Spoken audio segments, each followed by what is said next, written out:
All right, let's come back together.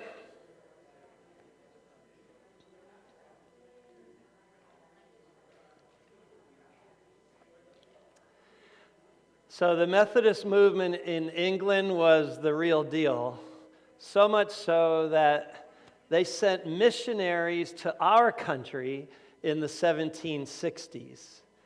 And many of these Methodist preachers that came here to America were not ordained. They were just lay people who felt the call of God on their heart to bring the gospel to those heathen Americans over in the colonies. Some of them were, and this is also, to me, a fascinating subject to read about. Philip Embury was from Ireland, and he preached in New York City. He built the first Methodist church building in America in 1768. Robert Strawbridge was also from Ireland. He organized the first circuit or group of churches on the frontier in Maryland and eastern Pennsylvania, which he would visit as the leader once a month, a model that became a model of all of the early Methodist preachers here in America. You get 4 or 5 or 6 churches. You're the minister of them. You visit each one at least once a month. That's your circuit. And then Francis Asbury, who we'll talk more about, from England. Then came this little thing called the American Revolution. And all of the Methodist preachers hightailed it out of here and went back to Ireland, Scotland, and England, all but one, Francis Asbury, the only Methodist preacher from the old country who remained in America during the Revolutionary War. Yes, he was in hiding during the Revolutionary War, but he was here. He did not go back to England. After the war, John Wesley asked the Church of England, in which he was still a priest, to send ordained Anglican ministers to America to serve the Methodists there. The Church of England said no. And so John Wesley did something he never thought he would do. He ordained someone himself, a man named Thomas Coke, who was already an ordained Anglican minister, just like Wesley. He did this in 1784. He sent Coke to America to organize Methodists there and to become their first bishop. And his famous words, and this is a famous painting that's in a lot of Methodist churches around the country. His famous words to Coke and to all future preachers were these: "You have nothing to do but save souls. Therefore, spend and be spent in this work." Wesley sent Coke to America to form an independent American Methodist church. And the circuit riders here met together for that purpose in late December at Lovely Lane Chapel in Baltimore, which still exists today. A lot of renovations ever since then, but you can still visit Lovely Lane Chapel in Baltimore. They met on Christmas Eve, 1784. Christmas Eve, 1784. It was called the Christmas Conference for obvious reasons. It was the official beginning point of Methodism in America. At this conference, Coke ordained Francis Asbury, remember, the only one who stayed here through the war. One day he ordained him a deacon. The next day he ordained him an elder. And the next day after that, he ordained him a bishop. Talk about a rise in your career. 3 days. And they approved 86 ministers to preach the gospel. This conference created the first book of discipline for American Methodists under the leadership of Thomas Coke, who, by the way, was not only an ordained minister in the Church of England and now a bishop here in America, he also used to be a lawyer. And so putting together a book of discipline was an easy thing for him to do. Let's watch this.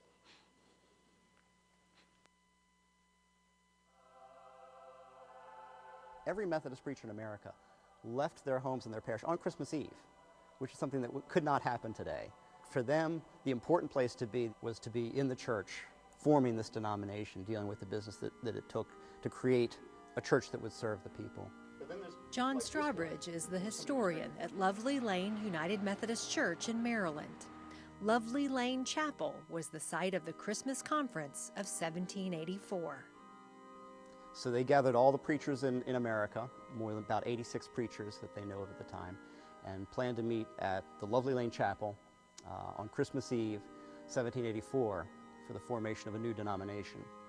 And they met in conference for 10 days. They established a discipline, a book of worship. They ordained preachers, and they set aside Asbury as the first superintendent. It was 10 days of debates and struggles and accusations and reconciliations and the kinds of things that we do as Methodists, which is beautiful in its own way, to realize that this is not something that was handed down from the high on church, but that those people all came together as lay people. It's so important that the laity realize that they are not the audience, that they are the church. And I think that's really strong in Methodism, and I think it's really important that you realize that this is not a church where you go and leave it to the pastor. You are the church. You are expected to do the work that the church does. So it was that Christmas Eve conference in 1784 that established Methodism for the first time as its own denomination. So even though the movement began in England, as a church, Methodism was born at the Lovely Lane Chapel in 1784. Okay, so we're in the late 1700s here, and it was at this point in history that the infamous trust clause was invented. A moan goes throughout. Yeah. The trust clause states that all Methodist buildings and land are held in trust for the denomination, and they are not legally owned by the local church who paid for them. John Wesley first crafted a trust clause 34 years earlier, back in England in 1750, for 3 early Methodist meeting houses. The trust clause that United Methodists know today, and I'm saying that deliberately because we don't have it anymore. The trust clause that United Methodists know today was approved by the 1796 General Conference. I want you to hear that. It dates back to 1796. So our generation of leaders did not invent it. The previous generation did not invent it. The previous one to that did not invent it. It goes back to 1796 under the leadership of Francis Asbury and Thomas Coke. This trust clause would become, in my opinion, the number one reason why congregations would not leave the United Methodist Church, even if they wanted to, because they would lose their buildings and their land. It's like, you can go, but you got to leave your buildings and your land behind. A vote of the specially called General Conference in 2019 in St. Louis changed all that. 2019, St. Louis. And you sent me there to St. Louis. I was there at that conference. I watched it happen. It gave congregations a one-time only chance to leave the United Methodist Church and keep their buildings and land. This provision is found in the famous paragraph 2553, and it expires the end of this year. That's why this was a one-time only chance. And it was this provision that enabled our congregation to disaffiliate away from the United Methodist Church and own our buildings and our land. Any questions about that? Okay. So Thomas Coke was the first bishop of the American Methodists, but the key leader in the growth of Methodism in America was Francis Asbury. Just like Wesley, Asbury preached anywhere he was welcome. He preached at courthouses, public houses, tobacco houses, fields, public squares, wherever a crowd assembled to hear him. And for the rest of his life, he averaged 6,000 miles a year, preaching virtually every day, conducting meetings and conferences. And think about this. You all have been on the Pennsylvania Turnpike, right? You all have been on Route 30 maybe, that also parallels the Turnpike. Imagine doing those hills on horseback. This is what he did. He did come out here to western Pennsylvania, mostly what we call Greene County and a little bit in Washington County in southwestern Pennsylvania. He crossed those mountains. He was an amazing man. Under his direction, schools were founded, and the Methodist Episcopal Church grew from a few thousand to over 214,000 members and 700 ordained preachers. This is all under his leadership in his lifetime. And among the men he ordained was Richard Allen in Philadelphia, the first black minister in the United States. Asbury died in 1816. As crucial as Asbury was, he did not, of course, grow Methodism by himself. The growth of Methodism in America was due largely to all of the nameless circuit-riding preachers who also traveled by horseback and preached the gospel and established churches.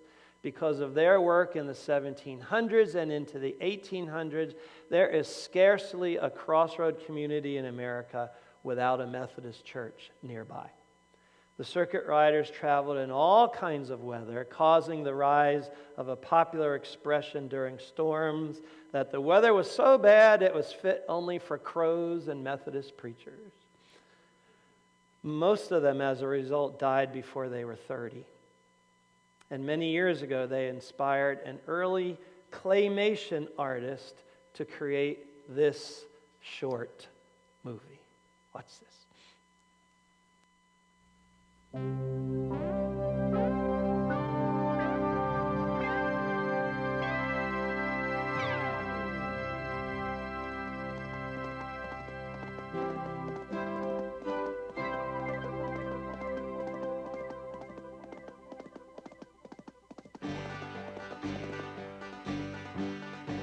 Well, back when our country was very young, John Wesley said, there's a job to be done. Young Francis Asbury said, send me. So they put him on a boat, sailed across the sea. Now, he didn't know the Tea Party was brewing and the American Revolution was stewing. By the time that the war was won, why, a brand new church had just begun. Right here in the U.S. of A., freeborn Garrison rode for weeks all over the countryside, calling all the preachers to Baltimore for a Christmas conference. Asbury became a bishop. A new denomination was officially formed, and they called it the Methodist Episcopal Church. Well, there were 3 different groups in those early days, and they were going their own separate ways, started their own publishing houses, you see, to get the word out more effectively. There were Methodists, Episcopals, United Brethren too, and the Evangelical Association who would all get together on down the line. Guten Tag. Howdy do. Auf Wiedersehen. They just didn't know it right at the time. Well, the country was growing from shore to shore, and so were the Methodists, and what's more, they were traveling and preaching to the countryside, and all the ministers went on a circuit ride. Woo, that was tough. With rain and sleet and snow on horseback, you see. And when the weather got real bad, people used to say it was only fit for crows and Methodist preachers. And the spirit was moving in those early days, you know. Camp meetings all over the place, and churches started popping up everywhere. But the country growing like it did, there were problems too that couldn't be hid. Just look at the Indians in the situation. The government sent them to a reservation. Yeah, some Methodists didn't like that at all. They marched right along with them on the Trail of Tears out west. Now the nation wasn't even a century old when somebody yelled, California gold! Come and get it. Half the country went out west, including some of those Methodists. Of course, there were other folks already out there. Wonder what they thought. ¿Qué revolú es este? Now the government was a democracy, and lay people said that's the way it should be. In the church, everybody should have a say, but everybody didn't always say it that way. Then somebody else said the land of the free's got to do something about slavery. No sooner had they opened their mouth than the war broke out between the North and the South. There were Methodists on both sides. When it was all over, folks began to see all of God's children got to be free. That wasn't the end of it. Even today, the struggle goes on. Now, the nation was growing by leaps and bounds, and everywhere Methodists could be found. They started missions and hospitals, colleges too. They went to India and China and Timbuktu. Now, the age of the machine soon was here, and there were cities and factories far and near, and the Methodists saw there were workers in need, so they adopted themselves a social creed. An end to child labor. The right of workers to organize. One day of rest. And the women kept on and made some more dents and finally got seated at General Conference. And they worked real hard to get the right to vote and put up the first sail on the temperance boat.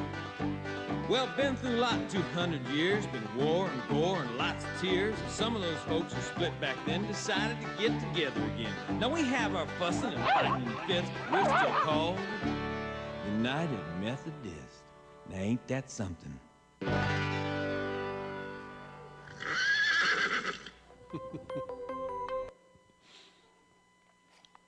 So the United Methodist Church was formed in 1968, and it was a coming together of the United Brethren and the Evangelical Association. This isn't in your notes. This is free. And yeah, that's where that came from. So what about us? What about us? Well, Methodists first began meeting for worship in Pittsburgh in 1798, and look where they did it, right? The Fort Pitt Blockhouse. Who knew that? How many of you have been there to visit that, right? We have, yep.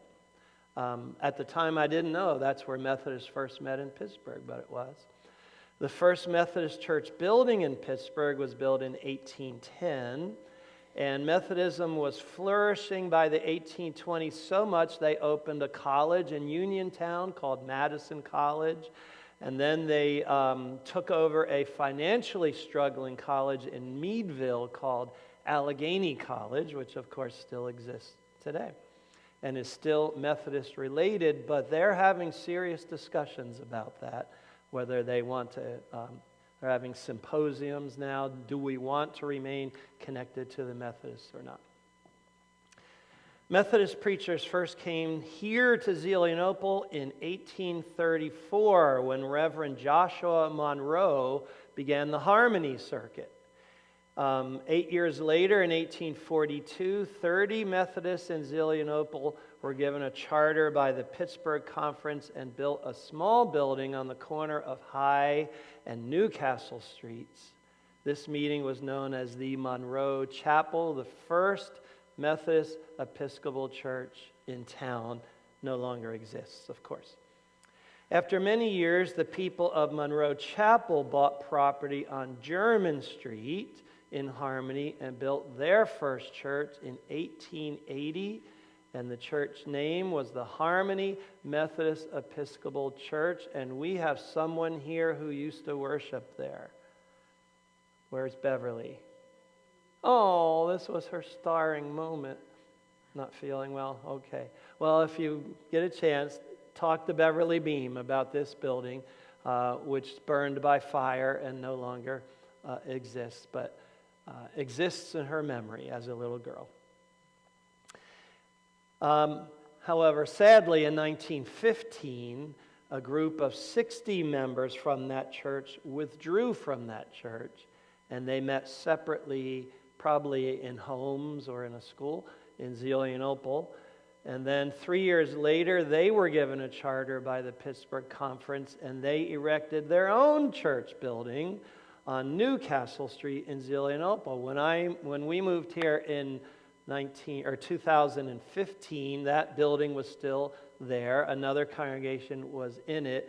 It has since been torn down, as you know, and there's just, as far as I know, still an empty lot just there.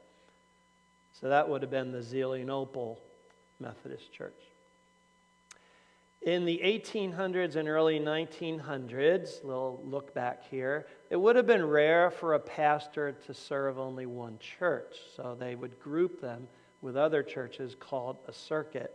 The Harmony Circuit shared their pastor with other small churches in the area, including Dutill and Concord. Did you know that?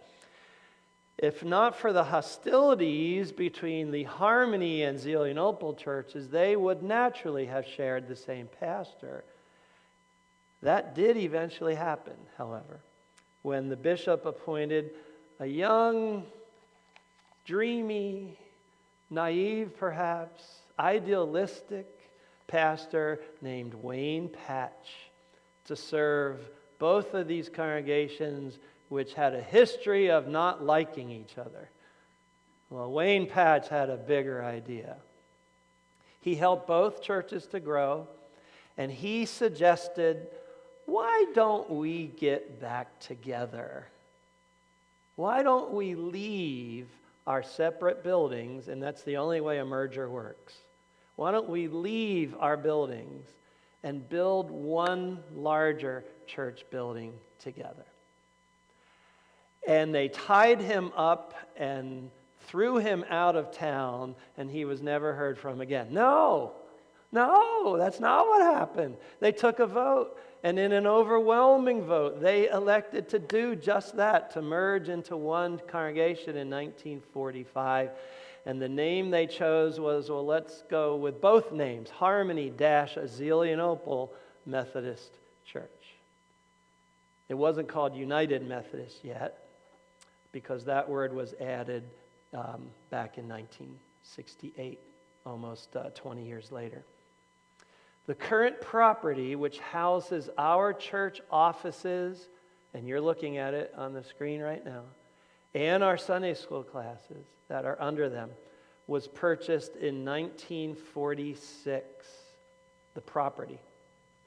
The building, which brought the two congregations, was finished in 1947 at a cost of $75,000, a low cost due to the hands-on work of the congregation. Only 11 years later, they joyfully burned the mortgage, and there's a picture of the mortgage burning, and they were debt-free 11 years later. After only 14 years in the new building, the ministries and Sunday school program had outgrown the basement of the church, and the educational building, now on the screen, you know the educational building, you drive by it every time you come here, was built in 1961. In 1970, the church built a brand new parsonage for the pastor's family on Peffer Street, paying for it in only 5 years. Yay! By the mid-1980s, under the leadership of Pastor John Seth, special groups were formed to study and research the possibilities of expanding our facilities for the growing congregation. In 96, a major capital fund drive was begun called Forward in Faith, and plans for a new state-of-the-art sanctuary, which you are sitting in, and fellowship hall, which is right under us, and office complex, which you know where that is, up there, and a youth center, and a parking lot, and old building renovations were underway.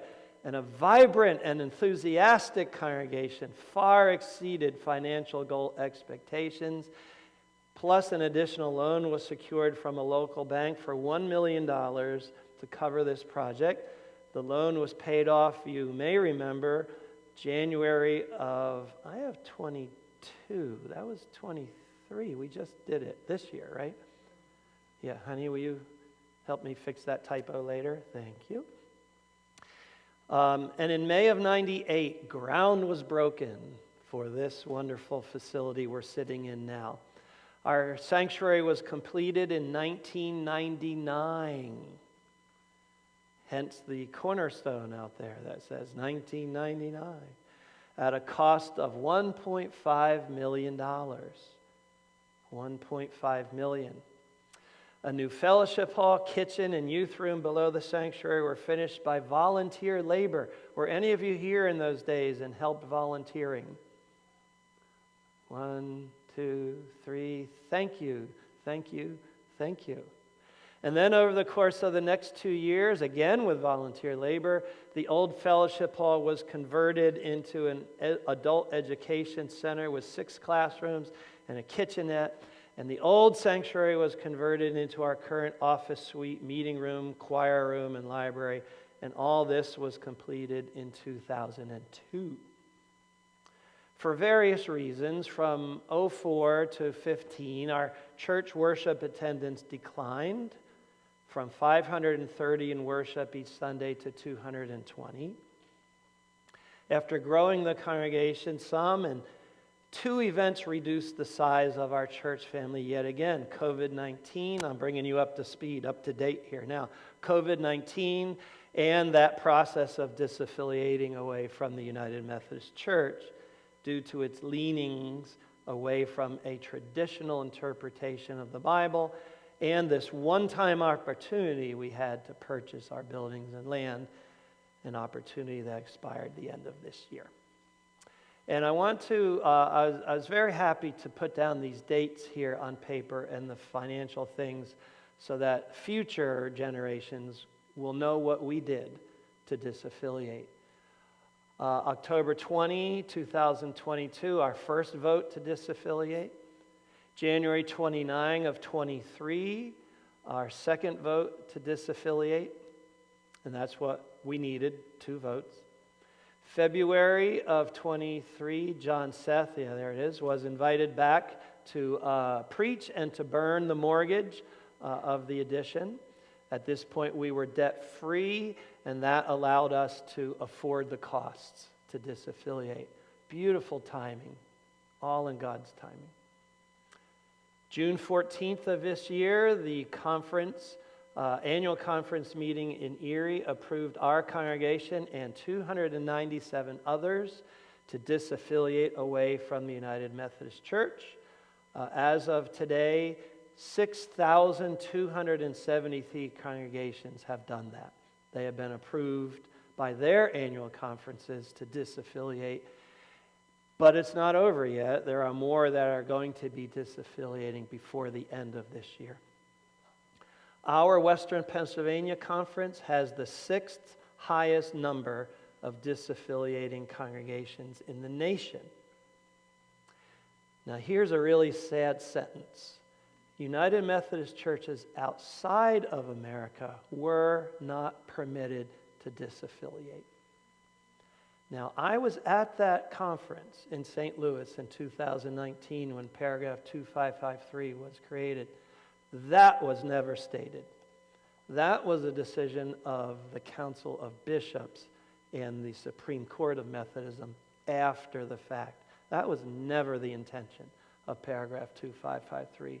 That was a dirty little thing that they did.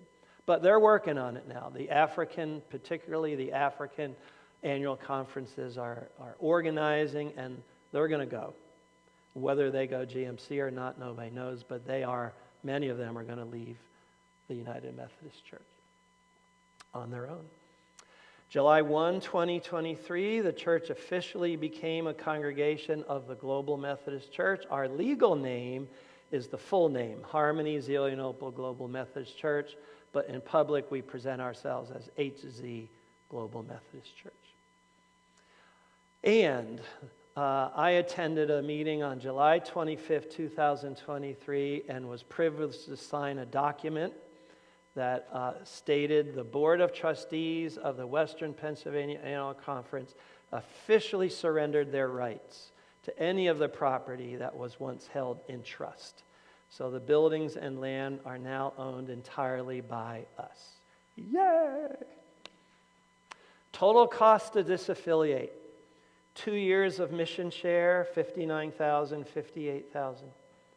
Unfunded pension obligation, that's the biggest one, $137,337, which is ridiculous. There is not an unfunded pension fund. This was totally made up just to get our money. Yeah, I said it.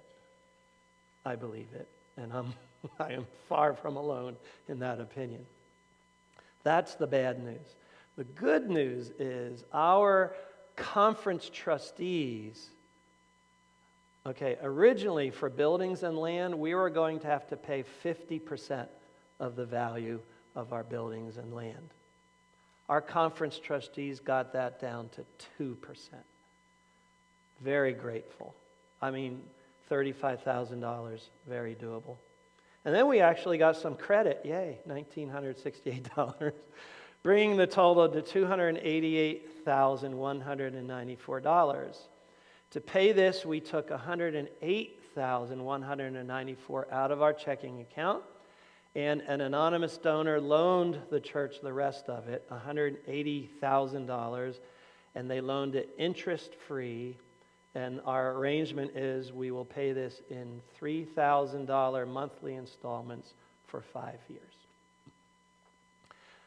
You may recall an email that I sent out recently, and if you're not getting my emails, you need to, because it'll keep you up to date on things, where because of the above and beyond donations of you, the congregation, the church family, we have now been able to pay 24% of that loan back in a very rapid timetable. So praising God for that. All of the leaders believe that the right decisions were made and that God will definitely bless the cost of lost friendships. We did lose, as far as I know, 5 families because of disaffiliation. The lost time, I can't tell you how many hours I lost through all of this process, and the leaders of our church who attended meeting after meeting after meeting, and obviously the lost money. We believe God is going to say, all right, HZ, you put your time and your money and your friendships aside to honor me and my word and what my word says. I will honor you. We believe that's going to happen. And we've already been seeing new families start coming to both of our worship services. And some of you are sitting here today. It's good to see you. Any questions about any of that?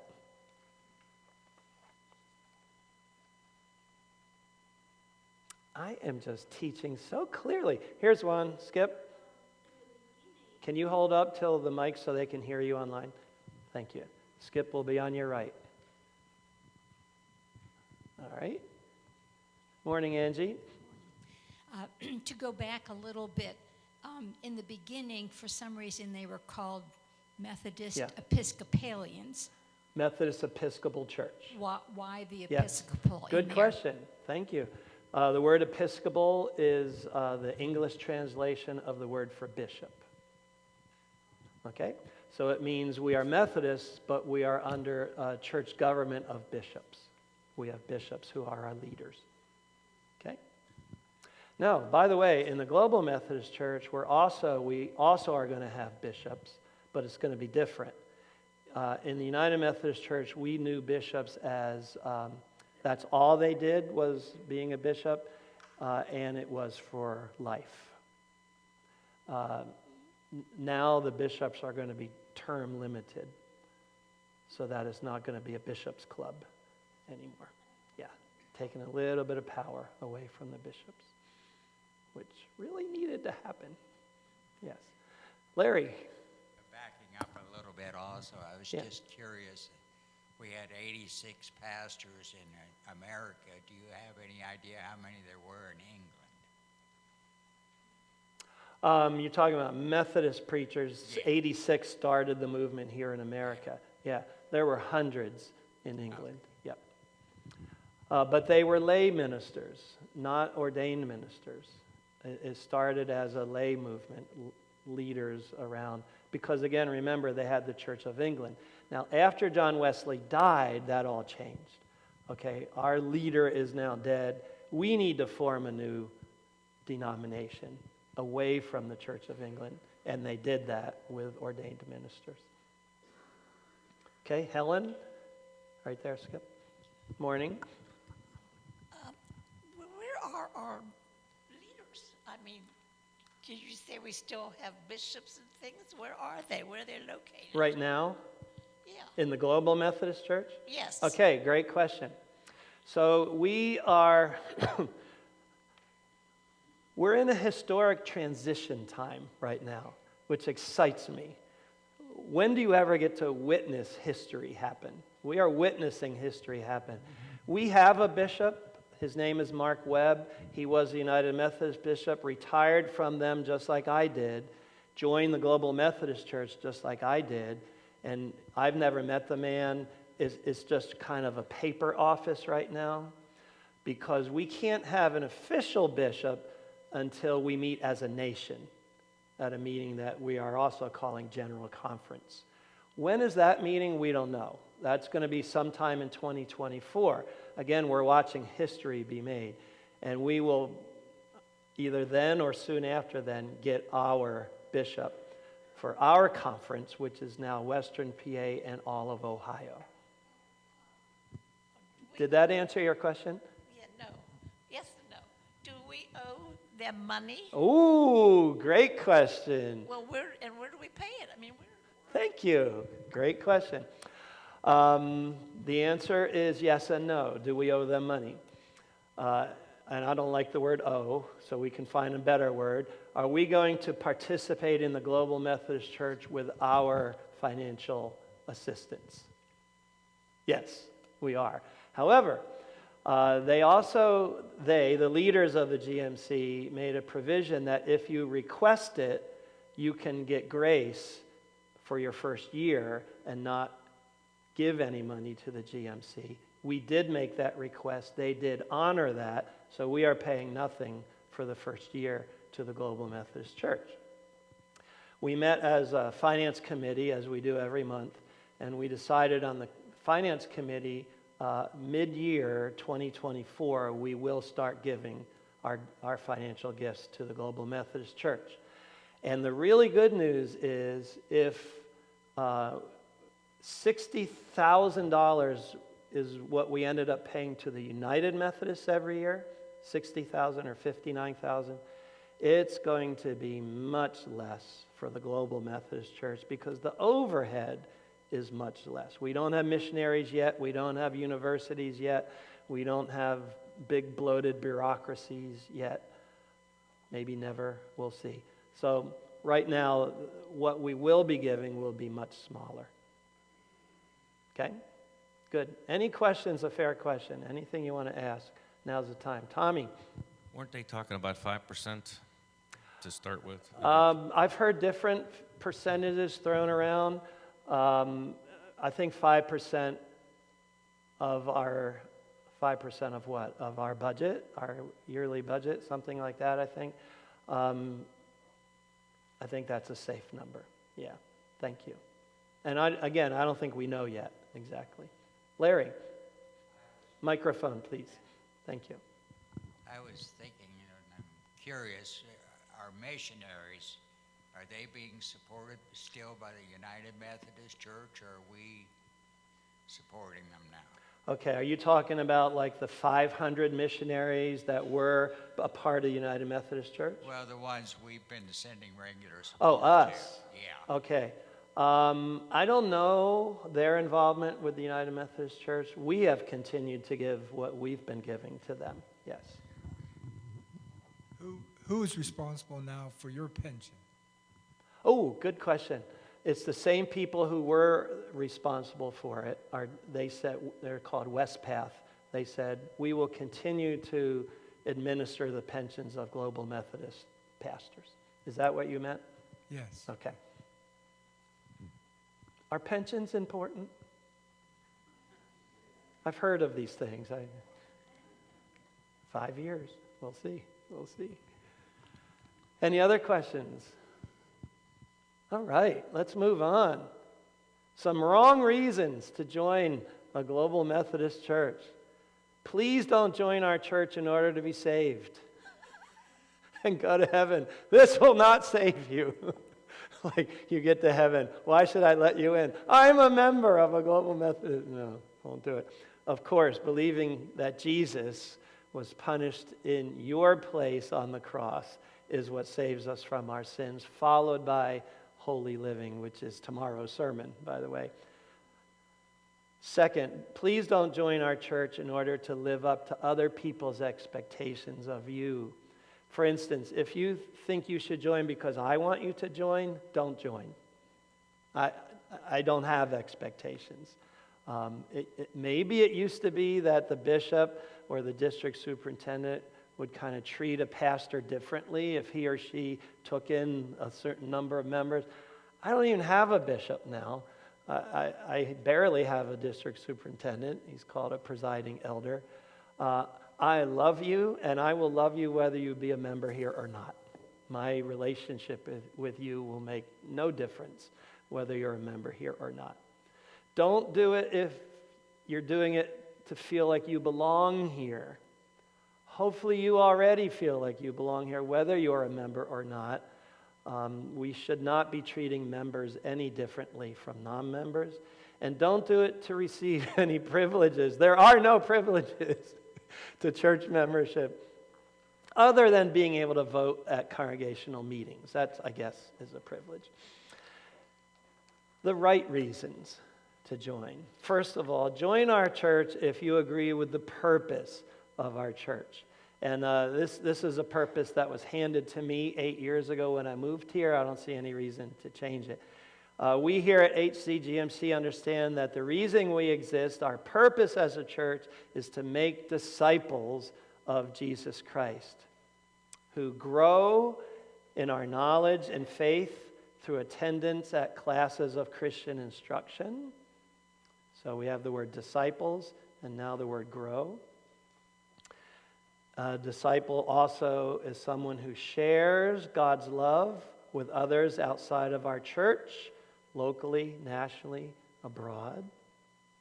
The next S, a disciple of Jesus Christ serves others within our church by working on a ministry team where each person can use their spiritual gifts.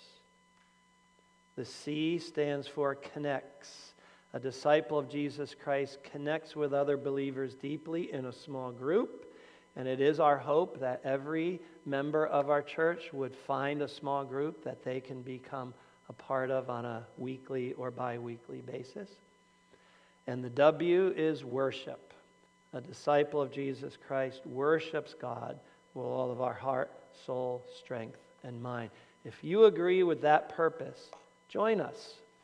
If you don't agree with that purpose, don't join us, because that's who we are. Okay? Number 2, join us if you want to encourage our congregation by joining their fellowship. I just want to say, if you're a part of an organization and you see new members coming in, how's that make you feel? Right? Makes you feel good. Okay, we must not be all bad here. Other people are joining us. That's awesome. Yay. Romans 12 reminds us this.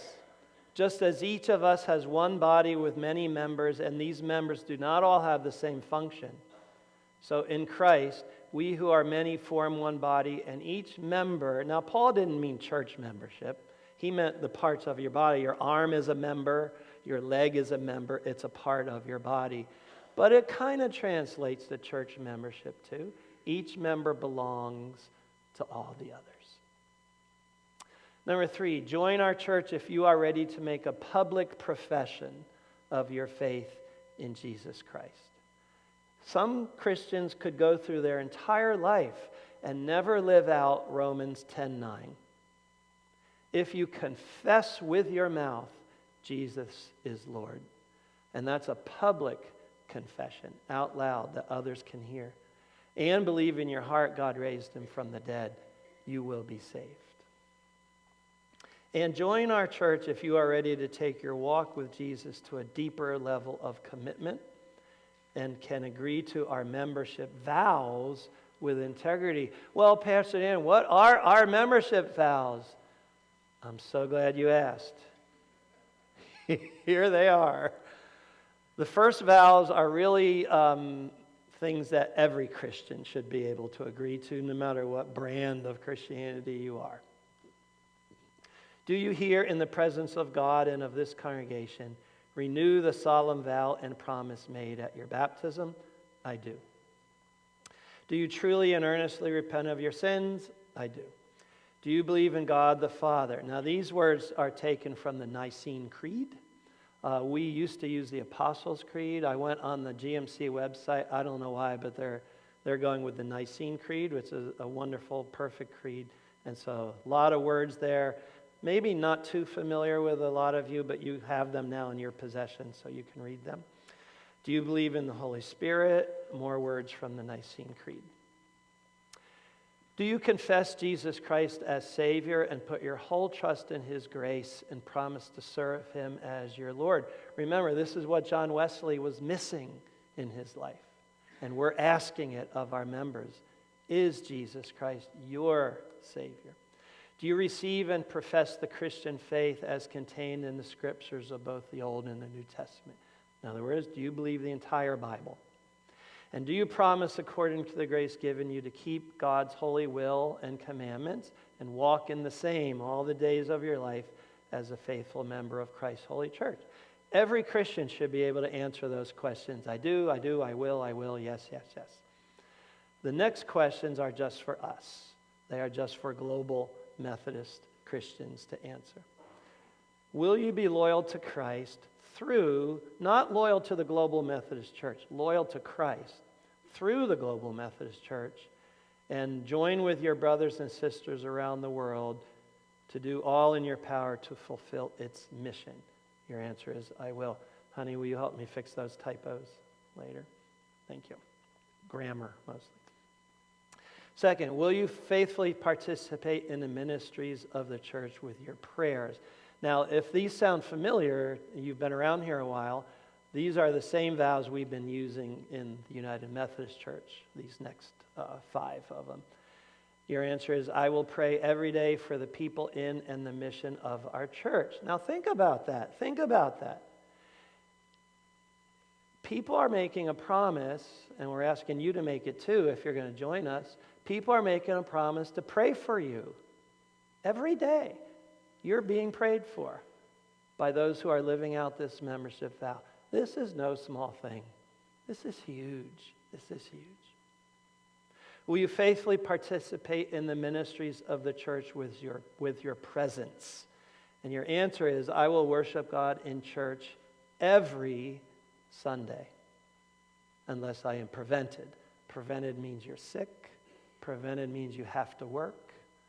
Prevented doesn't mean you're out of town, because there's a church in whatever town you're in, right? I will worship God in church every Sunday. This is a commitment. This is our method.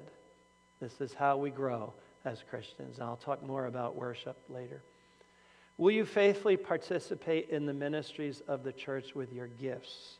And your answer is, I will give financially to my church as the Lord prospers me, and tithe, or begin the journey toward eventually tithing 10% of my income back to God and His church. This is a promise that you're making.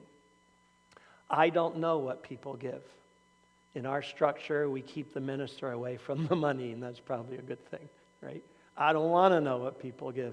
If I knew what you gave, I'm certain it would affect me and my relationship with you. And I don't want my relationship with you affected by money.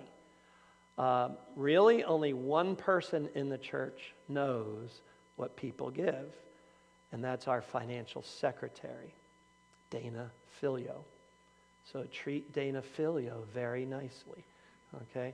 Now, if you go up to Dana and say, do you know what I gave this month?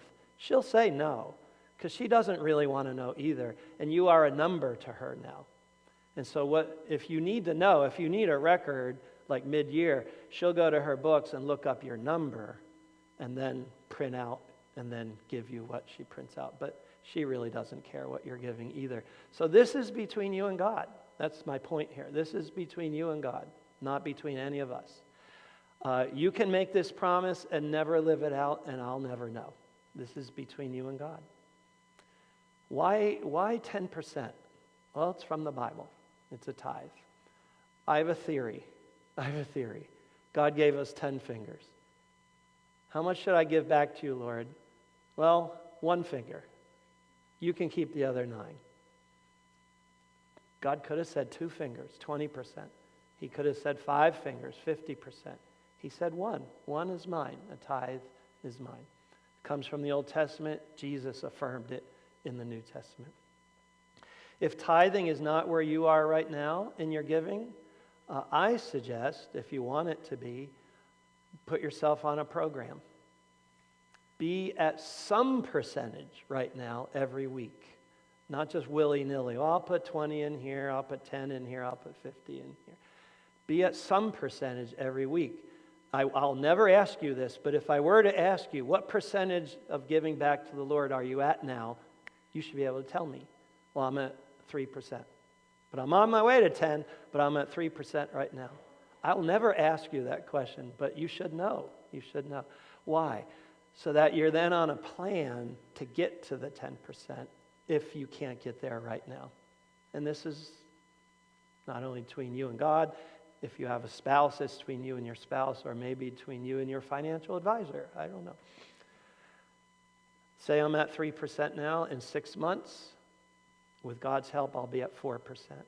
With God's help, 6 months later, I'll be at 5%, and I'll get to the 10% tithe as God asks me. And all of you who tithe, and I know there are many of you here who do this, will, I think, agree with the statement I'm about to say. God honors tithing and takes care of you financially when you tithe. If you're a tither, you know that. You know that. I've tithed for 40 years of my ministry. It goes right back to God through the local church, 10% of my salary. Now, there is disagreement among Christians about whether we're talking about 10% of our gross pay or our take-home pay. Okay? That's between you and God as well. Yes? Can you wait for the microphone? Ooh, I like that, what you're going to ask. Hi, Jack. A very important man in my life answered my question about that with the question, would you rather be blessed on your gross or on your net? There you go. Would you rather be blessed by God by the gross tithe that you give or the net tithe that you give? Yes. And I'm just going to leave that question hanging in the air and move on. Okay? Great question. Next vow, will you faithfully participate in the ministries of the church with your service? Oh, future members, please take this one seriously. I will work for my church as I am asked and as I am able. Please take that seriously. We need workers. We need workers. A member, this is my opinion, when asked, a member should never say, no, I don't want to do that. And God is agreeing here with a cell phone going off. No, I don't want to do that. Why should a member never say that? There's a lot of things I don't want to do in ministry, but I do them because they need done. This is a tiny example. When I walk to church, I look at the weeds in the red mulch here. I don't want to go out there and pull weeds, but I do almost every morning. I pull weeds out. You're welcome. And then I go wash my hands. I don't want to be doing it. There's a lot of things we're not interested. I'm head of the nominating committee. Okay, we plug people into the offices that work needs done. We're not interested in if you want to do it. If only the people worked who wanted to do it, we wouldn't get anything done around here, right? Debbie, do you want to head up the small group ministry? Probably not, but you're doing it. Thank you. Thank you. Please take this vow seriously. I'll work for my church as I'm asked and as I'm able. Now, if you're not able to do the job, just tell us why, and we'll probably say okay and move on. But we need workers. And then finally, will you faithfully participate in the ministries of the church with your witness? And your answer is, whenever God gives me the opportunity, I will tell others what Jesus has done and is now doing in my life. Isn't that beautiful? Right? And God does give us the opportunities. We don't have to force it. God gives us opportunities. All right, there are requirements. Should we take a break, Emily? Is this a good time? Let's take a break now. For those of you watching online, we'll be back in about 5 minutes.